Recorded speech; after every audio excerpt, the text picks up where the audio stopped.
Okay, so we are in this mimer. This mimer is a Shabbos Shuvah mimer. Never too early to start a Shabbos Shuvah mimer. We got our Sukkos down pat. Now we could figure out our Shabbos Shuvah. And it's based on the first pasuk of the Haftarah of Shabbos Shuvah, Shuvah Yisrael ad Havaya Elokecha, when we raise three questions. 1, ad Havaya Elokecha? Return until Havaya Elokecha? We should return to God. Return to Havaya Elokecha. Second question, why Havaya and Elokecha? Hashem. Give me one name. 3, the pasuk continued, Ki kashalta, you stumbled in sin. That's why you have to do tshuva. Well, I also know that. So why does the pasuk have to remind me, belabor the point, make me feel bad, that P.S., you know why you have to do all this tshuva? You really messed up. There must be a different point than that. So those were the 3 initial questions. That was Ice Aleph. It was a short ice. Each of the questions were said just boom, boom, boom. Ice Bays, which was a long ice, we said, well, in our avoida as humans, we have 2 aspects based on the pasuk. Sor meira va'asei tov. And Sor meira and asei tov mirror the 2 names of Hashem in this pasuk, Shuvah Yisrael ad Havaya Elokecha, because Sor meira is Shem Elokim, asei tov is Shem Havaya. So then, for the bulk of this long ice, we didn't speak about Sor meira asei tov, we spoke about Havaya and Elokim, right? So how did we get to Havaya and Elokim from Sor meira and asei tov? Sor meira, Elokim, like in our pasuk, asei tov, like Havaya in our pasuk. So now we're going back to our pasuk to talk about Havaya and Elokim, but we're remembering this connects to Sor meira and asei tov because we're going to pick up the threads of Sor meira and asei tov after this long ice when we analyze Havaya and Elokim. And we said Havaya and Elokim have very different functions. They're very different levels. Elokim is the idea of koyach, a power, a strength, the strength of ruling creation, known in Kabbalistic lingo or mimale, the light of Hashem that fills within the details and makes it happen. The chayus, that's mehave, that mehave is the wrong word, sorry. That's going to confuse us later. The chayus that is within existence. Havaya, which really is mehave, is way beyond that. It's not mimale, it's soivev. It's an encompassing light. It's a light bigger than creation. It's a light that ultimately is mehave creation, brings creation into existence, havaya mehave, but from a much, much more remote place. How do we see that? Because Elokim, as the chayus of creation, within creation, has within it the concept of time and space. And we're like, time and space? I thought time and space was just a physical reality thing. And I said, no. On every level of creation, on all the spiritual realities, there's some spiritualized time and some spiritualized space. Not time and space like planet Earth or like our whole Milky Way galaxy time and space, but on a spiritual level, there's time and there's space. So all of creation, all the realities from Elokim have time and space, and Havaya does not. We say, what do you mean Havaya does not? Havaya, Haya, Hoive, V'yeh, Ke'echad. Past, present, future, like one. So that shows there is a time component to Havaya. It is affected because Elokim, I'm going to say this very quickly because it's review, but if you have a question on it, stop me. Elokim, Mimale, ruling creation of time and space. Havaya, Soivev, remote, the original force, like Havaya is Mehave, that ultimate force that brings creation into existence, but not getting into the details, not getting into the time-space reality. Not in those limits, in those boxes. And then we said, but Havaya is Haya Haya V'yeh. The Alter Rebbe says, Ke'echad. Meaning, yes, Havaya, Haya Haya V'yeh Ke'echad exactly brings out the point of what Havaya is. On one hand, it has a relationship to creation. Haya Haya V'yeh. On the other hand, it's not at all affected by creation. And that's why from Havaya's perspective, Haya Haya V'yeh is Ke'echad, like one. So if something was higher than Havaya, therefore zero, so to speak, relationship to creation, there wouldn't be any Havaya at all. If something was lower than Havaya, like Elokim, it wouldn't be Havaya Ke'echad. It would be affected by Havaya. So Havaya is exactly at that like cusp relationship where it's the Mahava of creation, so therefore there is this link to creation, so therefore there is this Havaya, but it's totally beyond creation, not affected by it at all, and that's why it's Havaya Ke'echad. So Elokim, Mimale, gives koyach to creation. It's what it means. Elokim is koyach, force. Havaya, beyond, it's Mahave, Havaya Mahave. It's Havaya, but ke'echad, it's remote, it's detached, but it is the original incipient energy, which we compared, and this is what we spent a long time on last week, to the two ways these energies play out within creation. And we explained that Elokim, as Mimale, is consciously creating. Creation is its point. Havaya, as Soivev, is doing its thing and creation happens. So by doing its thing, creation happens. This implies the enormously exalted, high, detached nature of the Ratzon Ha'elyon in Havaya, in Soivev, that creation happens to happen. It's not my point. It's not my focus. But again, it's very nuanced. Because on one hand, the Ratzon is expressed, and lo and behold, creation happens. On the other hand, that creation that happens is the shleimus of the Ratzon. So on one hand, on the level of Havaya, on the level of Soivev, I'm trying to make a world. What's the world that I'm trying to make a world? That little low thing down there below? I'm trying to do that. I'm just expressing myself and the world happens to be.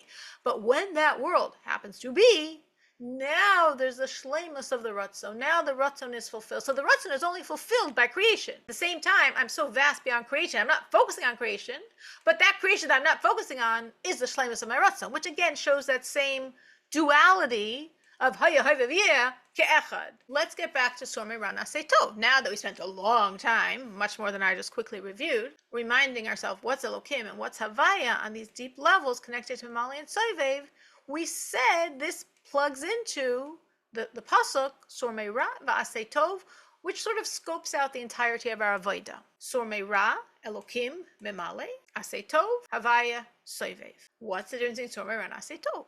Now, without this mimer, what I would say, and what most people would probably say, is Sormei Ra, hold back from evil, don't transgress. Aseh Tov, do the positive. Sormei Ra, don't transgress the lav. Aseh Tov, do the aseh. But the Rebbe says, no. Why can't he accept that more deeply? Because Sormei Ra means turn away from any evil, any Ra. Anytime you don't do Hashem's will, that's called Ra. So therefore, obviously, if you break a prohibition and you steal, or you lie, or you gossip, or you eat milchiks when you're fleishiks, yeah, you broke an Isser. That's a Ra. And if you don't give tzedakah and don't learn Torah and don't daven, that's also Ra. Beinei Hashem. That's what Hashem wants you to do. You're not doing it. It's Ra. So therefore, the Rebbe says, Sormei Ra encompasses the entirety of our avodas Hashem. Great. So we're done. So what's Aseh Tov? The Rebbe said the difference between Sormei Ra and Aseh Tov is Sormei Ra is do what you have to do because you have a sense of Hashem's power and might. And He's the creator. So you should listen. Like a Yira-based reality, which is a true reality. Aseh Tov is do good. It's a proactive push to push yourself really hard, to have real hard striving. Why? Because you love Hashem. In other words, again, now we're getting back to Sormei Ra, Elokim, Aseh Tov, Havaya. By Sormei Ra, I'm relating to Elokim. I'm relating to Memale. I feel, I sense, I'm aware of Hashem's power. He's making creation happen. I better toe the line. I don't want to get in trouble. I want to be on the good side. I want to get good in my life. I don't want these problems. Sormei Ra. So I do what I have to do. Keep my nose clean, have no problems, be in the good books.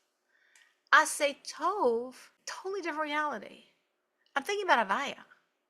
And I'm feeling a sense of that godliness. And I just want it. I love Hashem so much. So how does my love express itself? By pushing myself very hard to really, like there says, miyageya in the mitzvahs, not just to check on my chart. That I already got my checks. That was Sormei Ra. Aseh Tov, I'm doing beyond what I have to do. I'm pushing myself because I love Hashem. I want Hashem. I want to be with Hashem. I want to absorb and receive from Hashem. I want this relationship. I love Him. And that's why I'm pushing myself to have as more and more of a relationship. So that's Aseh Tov. So it's not what do I have to do and what will I get in trouble if I don't do, or what will I get in trouble if I do. It's I want you, Hashem. I love you, Hashem. What new ways can I find to have you in my life? Oh, I'm a woman. I don't have to daven Ma'ariv. But you mean I have another opportunity to talk to you? Of course I'm going to grab it. Don't have to. Have to would be Sormei Ra. I want to. I want this relationship with you. That's Aseh Tov. That's Havaya. So there's two components here. It's pushing self really hard, but it's pushing self really hard from a love of God. Meaning, we could, and perhaps do, push ourselves very hard on the level of Sormei Ra. There could be a lot of mitzvahs that are hard for us to do, or a lot of averos that are hard for us to not do. And we could work very hard to keep from those averos or to get us to do those mitzvahs. And there's many people that work very hard to do the list. Forget about any extra. So the question is, what's motivating that hard work? If the motivation for that hard work is fear, like fear of bad or needing good, fear of not getting the good, it's Sormei Ra, though I'm working very hard. But if the motivation is, I love you, Hashem, I want a relationship with you, I want you in my life, I want you more in my life, how can I bring you more in my life? Then that working hard coupled with that feeling for Hashem means it's on the level of Aseh Tov. And that concludes the second ice. So in Ice Gimel, the Rebbe says, to understand this more, we can say there's Sormei Ra, there's Aseh Tov, but the pasuk actually continues, Sormei Ra, Aseh Tov, Bakei Shalom V'Rotzfehu. So there's Sormei Ra and then there's Aseh Tov, but then there's something called Bakei Shalom, which means there's something higher than Aseh Tov, which sounded quite high to us. So what's going on, or what's the limits here that beyond Sormei Ra and Aseh Tov, I have something else called Bakei Shalom. What's the problem? No problems here. What's the limitation in Aseh Tov? Connecting it back to what we said about the Eibishter. If you remember, we said on the level of Elokim, on the level of Malay, on the level of Sormei Ra, the focus is creation. On the level of Aseh Tov, Havaya, or Soivev, we're not specifically trying to make a creation, but creation is the fulfillment of the will. So there's a will, and when that will is expressed, there is creation. And when there's creation, that will is fulfilled. That, of course, is talking about Hashem, God, the Eibishter's will. But it parallels our Avodah. On the level of Aseh Tov, the limitation, I won't call it a problem. It's a very beautiful level of Avodah Hashem. But the limitation is, I want something. I have a will that wants to be fulfilled. Now, my will is not to expand my house. It's not for a better job. It's not for all my kids to be in school.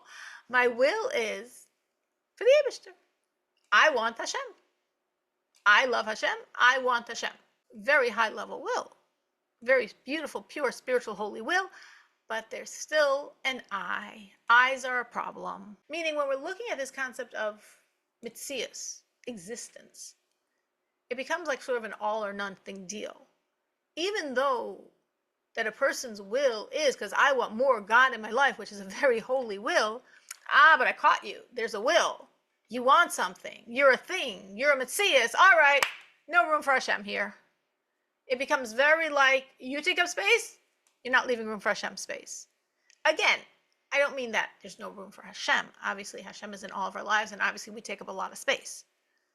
But in this like level of, like this very pristine level of just God reality, any mitzias, any sense of self is an obstruction. So again, let's just review now at this point. Thank you, Leah, for joining.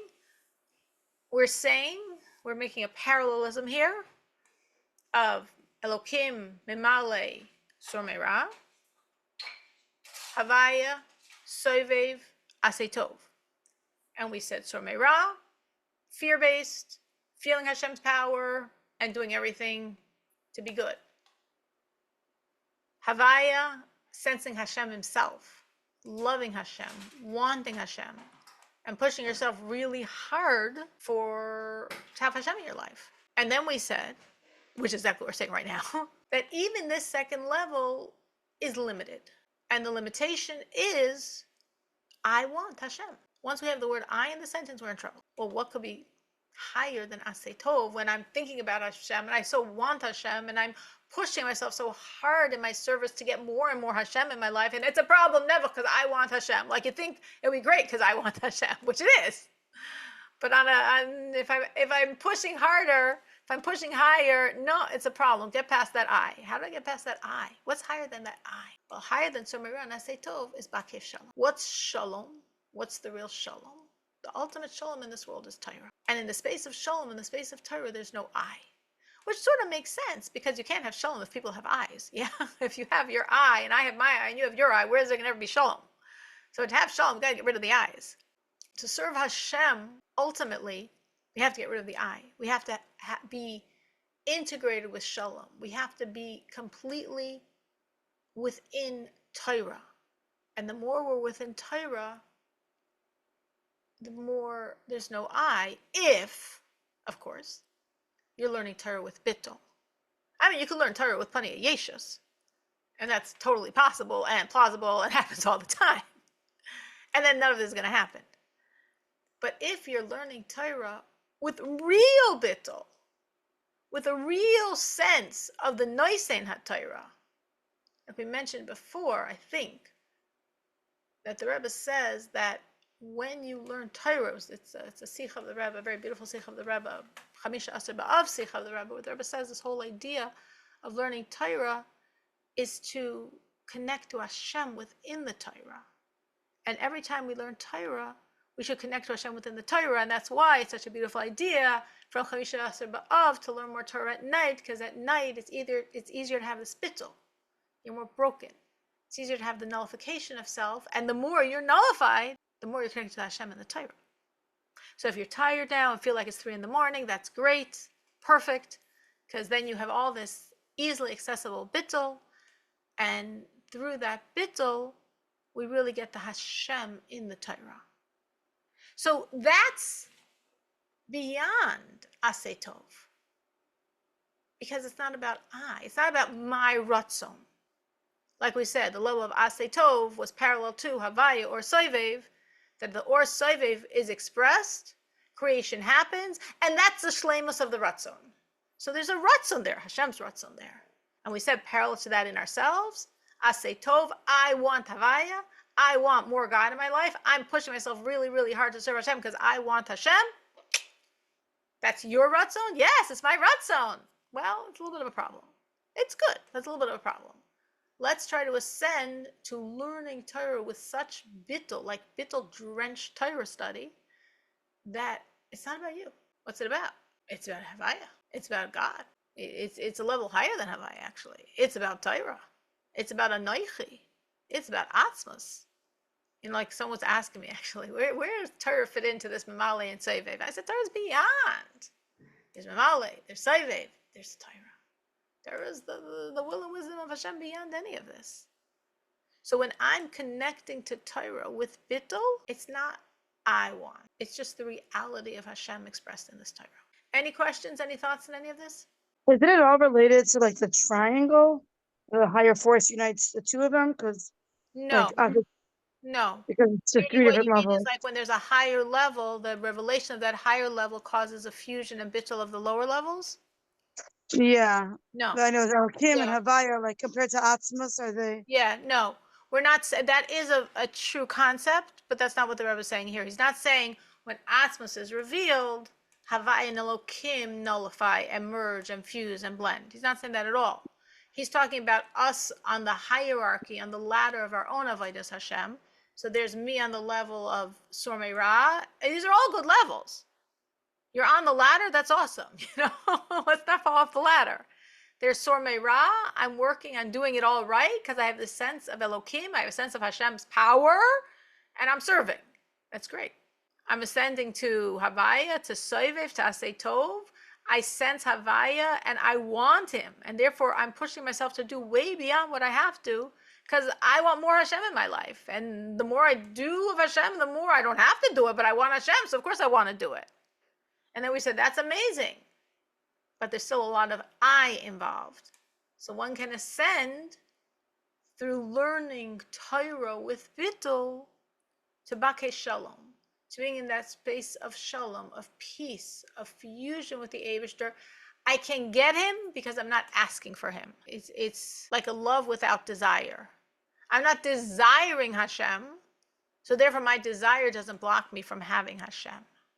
I love him, but not like I must have. It's not the me desire. It's just the love, as expressed in all this Torah study with bittul, that allows me to be one with Hashem as he is in Torah. right? Hashem is in his Atzmos and Malchus in Torah. So when I learn Torah, I can have that relationship. Do I feel it? No, of course I don't feel a thing. But is it happening? Yes. But if I wanted it, I'd be frustrated from getting it because my want would block me from getting it. But this desireless love means I can have Hashem because I'm not asking for him. Anyone else? Any other questions on this? I always get hung up on the fact that Torah is not so much an Inyan for women. So it's like when the ultimate point of the mimer is like something that's not explicitly relevant to me, that's always tough. And then, I mean, Torah is like, to say that it's beyond Soivev even, it just, it's so tangible. Avram went here, and Yitzchak did that, and they didn't cross the Yam Suf. It's all very like, so, but like practical. It's like, I don't know. So It how is feels, that so high like it's beyond Saiv? It seems like it's has very clay feet. It's in our world. yeah. Okay, two good points. So in terms of the first idea, we're so lucky we're in the generation of Geula.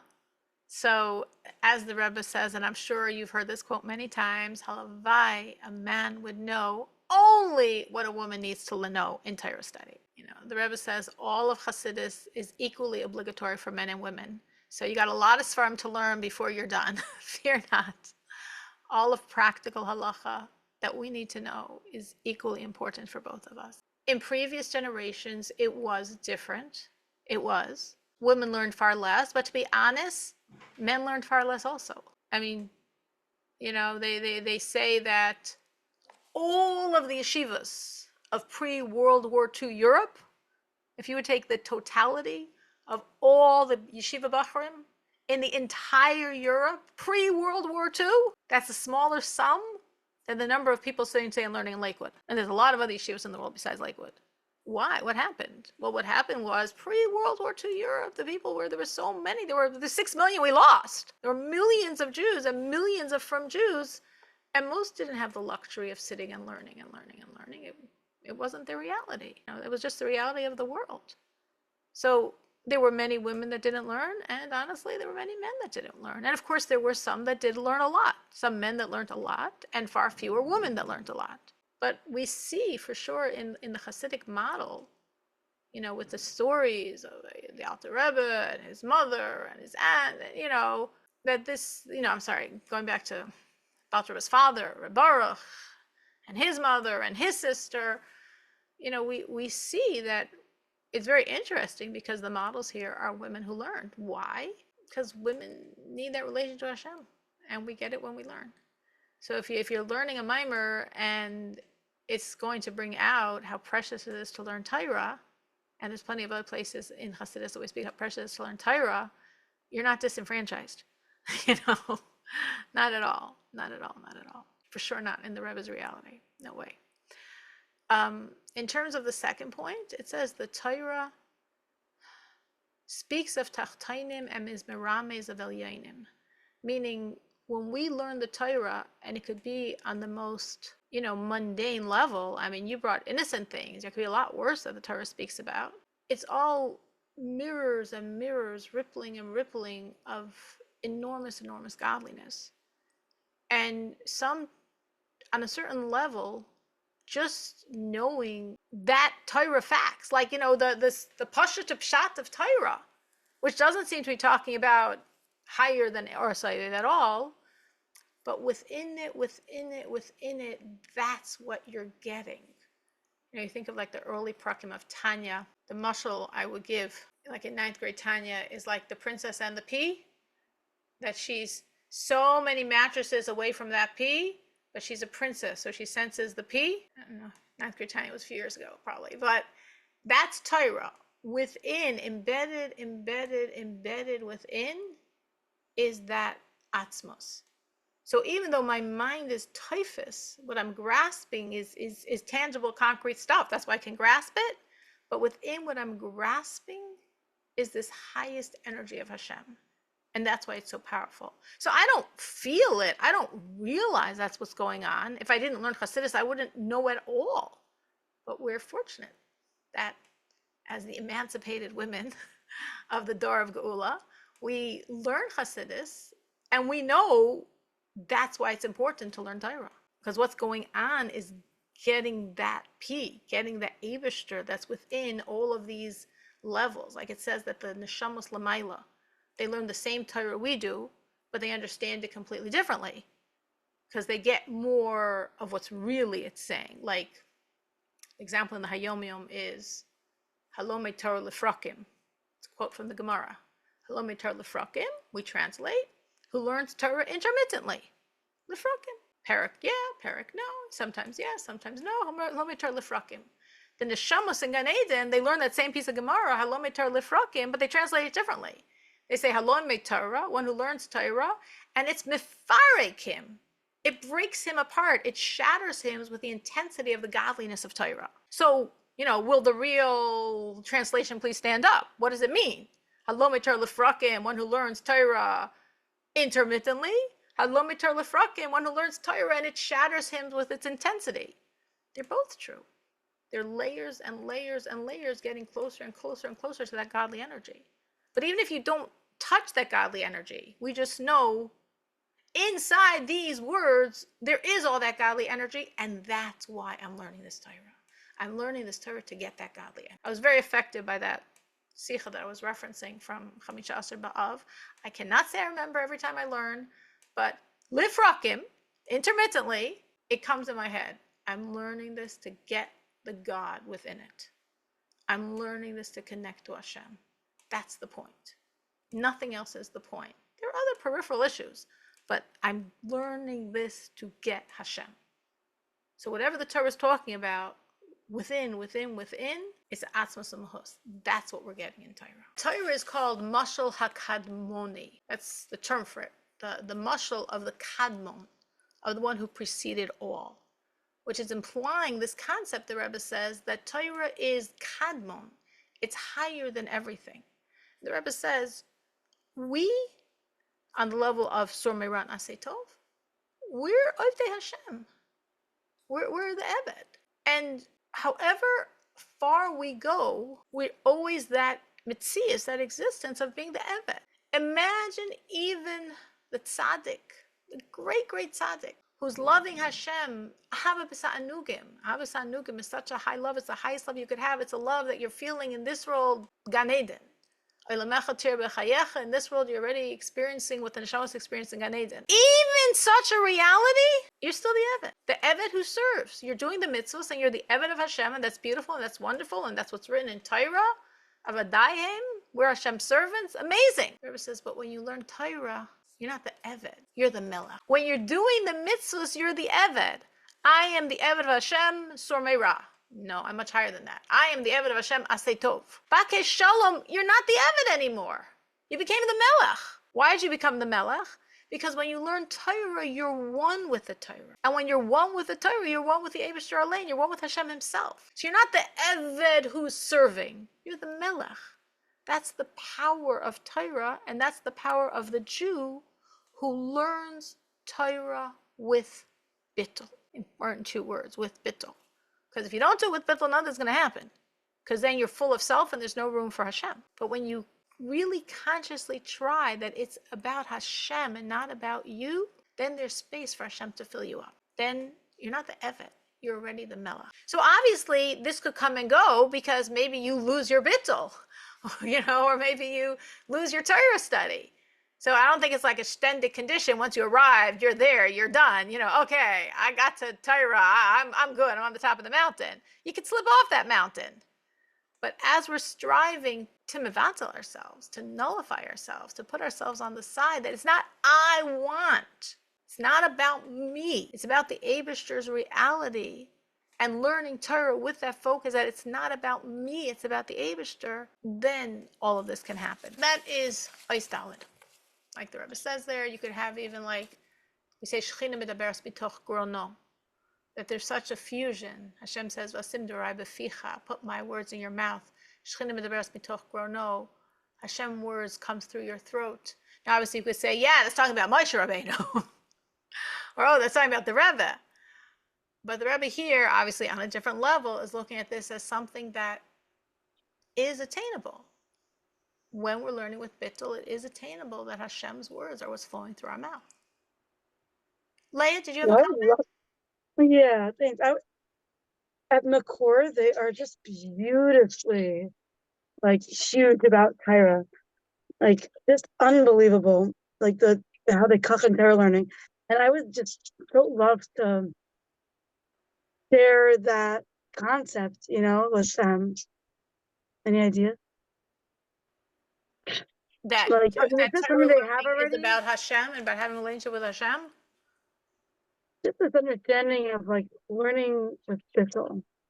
I think you would say it. I mean, again, I don't know who you're talking to there and who are your contacts and relationships, but just the idea of like, it's so amazing how much Torah you learn, which is so awesome because when you learn Torah, when you put yourself on the side, you're getting Hashem.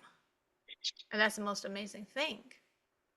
But, it's hard because when we have ourself in the picture, then there's not really room for Hashem. But when we really, and then you try to make it practical. This is what I do to try to really focus. This is what I tell myself. This is what I think about. So when I'm learning, I even just try to remember this is about him. It's not about my knowledge. It's not about my wisdom. It's not about the information, which is what I was trying to say before. It's a shame, I don't know if it came out so clearly, but that's what I was trying to say. It's not about the facts on the paper.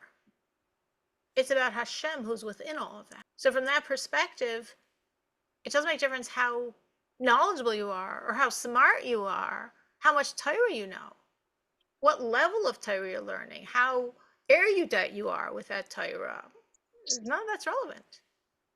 The simplest Jew who's right now learning a Pasuk Chumash, he's getting Hashem potentially the same way as the most brilliant scholar who's analyzing cross sections of Gemara. Hashem is in this and Hashem is in this. You want to get Hashem and that's your focus, you could get him in either of those. Thank you. I wrote it down. Thank you. Sure. What we're up to doing now is saying, we have Elokim, Mimale, Somera, Havaya, Sovev, Asetov, Torah, beyond this, Atzmos. Now we want to take this model, which are these three levels, Elokim, Havaya, Torah, Atzmos, Somera, Asetov, Bakesh Shalom, and we want to plug them into Avas Hashem. Because within Avas Hashem itself, we have all of these three levels. In other words, within Avas Hashem, we have the level of Elokim, Surmeira, Memale. Then we have a higher level, Asetov, Havaya, Sovev. And then we have the highest level of Hashem as he is in Torah, this Atzmos level of connection, Bakesh Shalom. And we see this in the Shema, when we speak of loving Hashem, B'chol levavcha, b'chol nafshecha, b'chol modecha. So looking at the time, we are not going to start, but the sneak preview, as we can guess, b'chol levavcha, Elokim, Mimale, Sormeira, b'chol nafshecha, Havaya, Sovev, Asetov, b'chol modecha, Atzmos, as it is in Torah, Bakesh Shalom. So all these three levels with the same dynamics that we developed 2 times around already.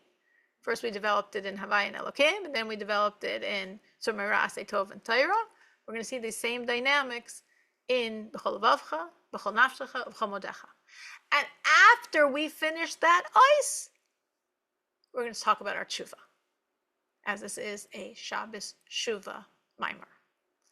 Okay, to be continued. Thank you so much for joining. And we should already, without knowing exactly where this is going, just from what we got now, like aspire, bittul, Torah, having Hashem more in my life. All of this we could already try to apply and see how it helps us and changes us. And when we're a little more sensitized, the ruach should be different in our homes. Like, the Sicha where the Rebbe says that in Lubavitch, you could like smell Elul in the air. There was an Elul smell. There was a Cheshbon HaNefesh smell. There was a tshuva scent. You saw it. You smelled it. The air felt different. So when the mother is learning Hasidus, thinking Hasidus, aspiring Hasidus, already like the luft, the air, the quality changes. Something's different in the home.